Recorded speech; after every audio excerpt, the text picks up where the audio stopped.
এই কুটা দিয়ে কি করবা? হুগাইয়া খাবা না কাঁচা খাওয়াবা? হুগাইয়া। তাই হুগনা কুড়া কুড়া গরুতে খায় না ভিজা কুড়া খায় গরুতে? ও আচ্ছা, তাই এই কুড়া নিয়ে হুগাইয়া এবারে গরুরে দেবা না? গরু কয়টা? একটা। একটা গরু একটা ছাগল। আর পাড়া পুড়া নাই? পাড়া নাই?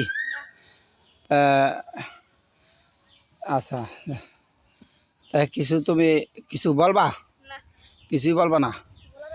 আচ্ছা ভাই, দেখেন এ আমাদের ভাতিজা বিশাল এদের গরুর জন্যে কুড়া নিচ্ছে এবারের থেকে গরুরে খাওয়াবে। তা ও একটা গরু পালে, একটা ছাগল পালে, খুবই ভালো একটা ছেলে, মানে মাঝে মাঝে একটু পাগলামি করে। তা আমার ভিডিওটা যদি ভালো লাগে তাহলে আপনারা আবার ভিডিওটা দেখে একটু সাবস্ক্রাইবার করবেন।